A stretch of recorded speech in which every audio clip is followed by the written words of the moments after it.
Welcome to Cooking with the Cook Sisters, brought to you by the United States Botanic Garden. We're very pleased to be with you regularly to offer online cooking demonstrations and home garden tips.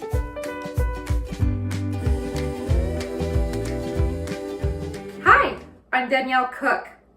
We're well into spring and your garden or your local market is probably popping with things like peas and pea shoots, radishes, and an array of herbs. Well, today we're going to use all these ingredients in a wonderful salad, but dressed with something a little bit different. We're going to make an East Asian inspired sesame ginger dressing. And then the other cook sister, Adrienne, is going to be checking up on her garden peas. So let's get cooking. I like paper-thin slices of radishes and cucumbers in this salad. So for that, I'm using my trusted mandolin. You can find mandolins in a range of sizes and price. The one I use, I bought at an Asian market and I've had it for years. All mandolins come with attachments, so you can julienne, straight cut, or grate your vegetables. The paper-thin slices of vegetables really make for an elegant salad. I'm going to blanch my sugar snap peas and my garden peas in boiling water for a minute. Blanching in the hot water and then shocking them in an ice bath will help them retain their bright green.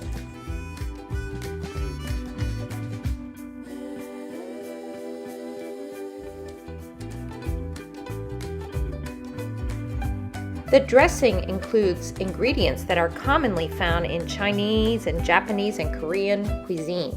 I'm combining rice vinegar, ginger, a little sugar, some soy sauce, and sesame oil.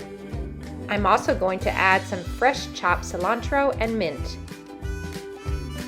The dressing pairs so well with our greens, and I'm using baby spinach and pea shoots. If you're wondering what pea shoots taste like, well, like peas. They have a wonderful sort of sweet and grassy flavor. Gently toss the greens until they're well coated with the dressing, and then add the peas, the radishes, and the cucumbers.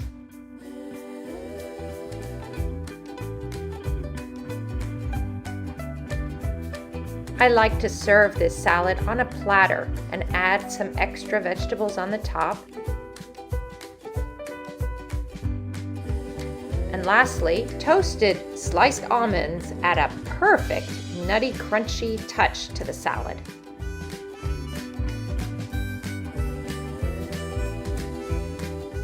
And now, over to the other pea in a pod, my sister Adrienne.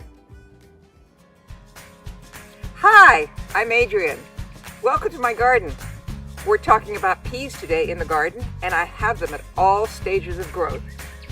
So let's take a look. These peas were planted in mid-March from seed. With the cool, wet spring, some didn't come up. A few weeks later, I sowed more in the gaps that were left behind. So in this row, we've got some young plants that won't be producing for a while, and others that have already got flowers on them. Since they'll be staggered, I'll enjoy a longer harvest. In this bed, I've got two types of support. The rigid one that I built, and the netting that you can purchase from garden centers and which is also very convenient to put up and take down. The flexible netting does tend to get pulled around by the tall growing pea vines. As this begins to happen, I have to pull it taut again and hold it in place with a stake.